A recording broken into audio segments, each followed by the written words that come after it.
Welcome back. Well, Brexit has this week been delayed by another 6 months, and our next guest is today urging the Prime Minister that she should now be prepared to leave the EU without a deal. We're joined now by the former Conservative Party leader, Iain Duncan Smith. Thank you very much for being on the show. So what's your reaction then to this delay? Well, I think it was very interesting. So I haven't seen a lot of stuff from constituents coming in from the beginning, but it was on the 29th, when we didn't leave, that's when this has all gone wrong. Up until then, people were prepared to give Theresa May the benefit of the doubt, but they knew that she had said she would leave on the 29th of March. And the big problem was, as soon as we didn't leave, you can see all the poll ratings start to crash, and it's wholly linked to the fact that Leave or Remain, they were expecting us to go. When we didn't go, it looked like a complete breach with the pledge that we had made, and that's a disaster for a political party, and there's no question that polling at the moment, I think it's very voluble and very flexible, but it's where it is now, and I suspect it's about right. And the Sunday Telegraph is leading on a poll of polls that they've done, saying that the Labour Party would be the largest party if there was a general election. Jeremy Corbyn in number 10. I mean, do you think that is the case? Well, you know, this is 3 or 4 years out from the next election, and therefore there's a lot to go. So I just cannot conceive the British public with Jeremy Corbyn's background and a party that is marred in charges of anti-Semitism and really ghastly misogyny and various other problems that they've got going on, a man who backs the Venezuela dictator who's been murdering his own people. All of these things will come home to roost. But I mean, the problem is, Jeremy Corbyn will probably dispute with some well, of the he may pictures that you're dispute it or not, there. but he stands charged with supporting Maduro when the rest of the world says Maduro must go in Venezuela. But, you know, it's a kind of Marxism.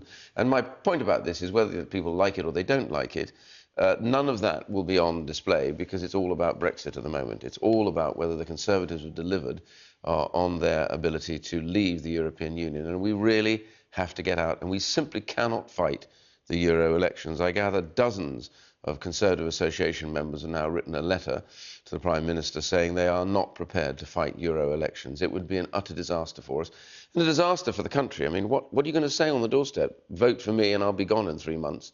It doesn't make any sense. Will you campaign in the European elections? Well, you know, I always campaign for Conservative candidates, but I absolutely do not want to campaign on the Euro election ticket, which would be almost impossible to justify. And I think the public will ask, why are we going to spend 109 billion plus and add another billion a month to that by being full members of the EU when we could have left and we should leave. So I think the date isn't October at all. The date is the key moment in May when we have to put up electoral offices. If we don't put those up, then we're leaving before the end of June. According to the polling today, your seat is one of the ones that's high risk. Well, you know, I have a seat that is marginal, like a lot of colleagues do, and we're fighting very hard. We haven't seen a massive change in that, I have to tell you, but notwithstanding that, I think it's important for us to recognise across the board the idea of a government run by Jeremy Corbyn with all those Marxist policies is just going to be a disaster for the United Kingdom. So you think your seat, it would be us split in. You think? No, I think I'll hold my seat because I believe I've been clear and straight with my electorate since the day I was elected, and they know my views on this, and they know my views on a whole range of other issues, which I've been very clear about. Social justice, set up the Centre for Social Justice, and very keen to see the worst off improve their lives in the best way possible, and that's lots of changes needed to our policy process at the moment. But the reality is, you know, here we have this irony that the economy has a current account surplus. We have the lowest unemployment, the highest employment, the lowest youth unemployment, literally for decades. The economy is now seen as a very, very good investment by external people who are holding back because of Brexit. With all of those, and with the deficit down to 1%, we should be romping home in the polls. Why are we not? Because the one thing the public at the moment fears is that we haven't delivered on our word, which was to leave on March the 29th. Now, we keep extending, but extension, I've always said, is political death. We have to make a decision. Either they're prepared to modify their agreement, which is the biggest problem is the backstop. You know, this idea of trapping Northern Ireland. Well, I went and saw them the other day. I think there is some scope for some further discussions about alternative arrangements. Why? What? because the EU themselves have now said that no matter what, there will not be a hard border on the border in Northern Ireland, and they'll have alternative arrangements. Well, if they're going to do that for no deal, their threat that there would be borders, hard borders in Northern Ireland, is gone. That means now there is scope to say, well, if you are going to do that, and we put forward proposals months ago to them about how they would do it using existing customs techniques, then you can do it when you have the deal. And that would end the whole problem about the backstop. So you went to meet with Michel Barnier this week, didn't you? Who was kind of leading the Brexit negotiations for the EU. Are you seriously saying that he told you the withdrawal agreement would be up for renegotiation? No, I'm not. That's the opposite that he's been saying, isn't it? No, I'm not going to get into this, what we actually discussed, because there is still some scope, I think. But the key bit that I think both sides now grudgingly accept is that the backstop does not work. It doesn't deliver what you want. It's impossible to run. Practically, it doesn't work.